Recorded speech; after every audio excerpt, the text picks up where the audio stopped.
This video is going to be all about how to grow your hair, and I don't really think there's any specific formula. It's kind of a bit down to genetics and diet, but there are some really good tips I've picked up from when my hair was super damaged, which I'm going to share with you now. And the first one is pretty self-explanatory.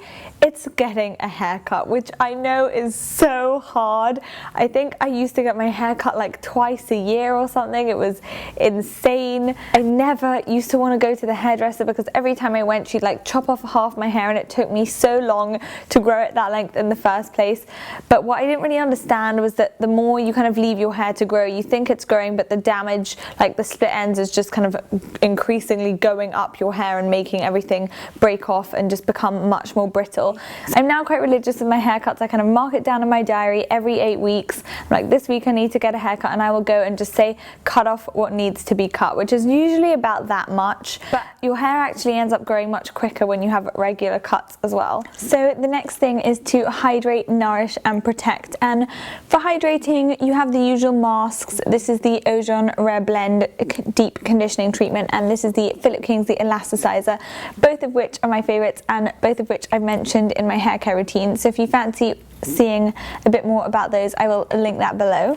And then for nourishing, you have things like an oil and conditioners, which just really help hydrate the hair. I definitely wouldn't miss either of these steps. I've seen such a big difference since I've been using an oil in my hair. I used to use the Kerastase Elixir Ultime until I finished that and switched over to this one, both of which are equally fantastic. I know a lot of people like Moroccan oil as well, but I'm not really a fan of that one. I find it a bit gloopy. There are so many great oils, and just either as like a preheat treatment or a quick fix or just a little something you put in wet hair before you blow dry it really helps out nourishing the hair. And then the last step is to protect, and I mentioned this already. If you're using heat, you should really be using a heat protectant, especially if you're using something like a straightener. These are the L'Oreal Almond ones, and they're incredible. You can hardly even feel them on your hair, and they protect up to 230 degrees. But another thing I want to briefly mention is the sun. And when I really damaged my hair, it was mainly because I was in the sun every day, and that was just really damaging, especially for the colour, and my hair was just so dry anyways.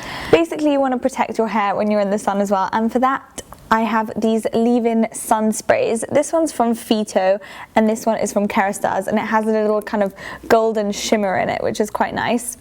I've repurchased these for a second summer in a row. These are both new bottles, ready to go for when I'm by the beach. I kind of prefer the Phyto because it's a bit more lightweight and it has a really kind of nice jasmine-y scent. You can spritz this on wet or dry hair, and it kind of helps keep your hair hydrated in the sun as well as protecting your colour as well. But there's another one I want to mention, and that is the Redken Colour Extend Sun. This is just a little cream that you can pop on wet or dry hair. It kind of helps your hair colour not get altered by the sun, which I really need because my hair gets quite brassy, and it has UVA and UVB filters in there as well, again just to help protect the hair. Speaking of heat, it probably won't come as a surprise to you that heat is extremely damaging for the hair. I think at one point during my like bad hair days, I was like blow drying it and then straightening it and then tonging it, which is just like such a disaster, and on top of that I wasn't using any protection. But now I try to kind of limit the amount of heat I put on my hair. If I can air dry my hair, I will. If I can just leave it in a plait overnight or do the kind of bare minimum styling, then I will do that. And then there are also kind of Heatless Hairstyles as well, and I have a post on heatless rollers, so if you fancy reading that, I will link it below. My hairdresser is so amazing. She's always giving me these fantastic tips, and one of the ones she told me was to not brush your hair starting from the root or from like your ears, to kind of start at the ends and just brush upwards. So when you're trying to get out and not start at the bottom and just work your way up, this will kind of help not break your hair as much as if you're starting from the top and like tugging against it. I'm not a science whiz or anything, but I do know that oxygen is good for your skin and your hair. It's really stimulating for the hair follicle to get oxygen to it, which is why everyone kind of indulges in a little head massage. I don't really massage my head all that often, but when I am doing a hair mask, I'll kind of spend a couple of minutes just massaging my head, especially around my roots, just to kind of really stimulate hair growth. Then the last thing is fake it till you make it, and I'm not talking hair extensions here. I've never really seen any that I've been too keen on, and I think they kind of pull at the roots of your hair and make your hair a bit weak, but I'm not the expert on that. But What I'm talking about here is using kind of thickening, voluminizing sprays to make your hair appear bigger than it actually is.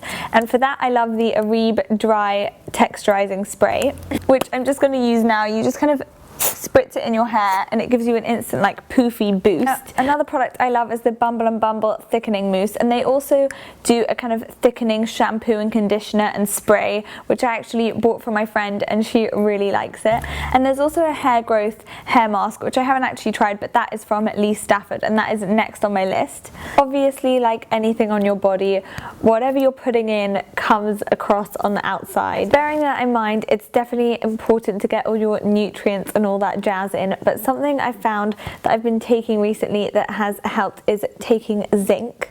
Everyone tells you zinc is really important for your hair and nails, but what it does for the hair is help it basically produce more keratin, and keratin is important because it just helps replenish the hair and make it stronger.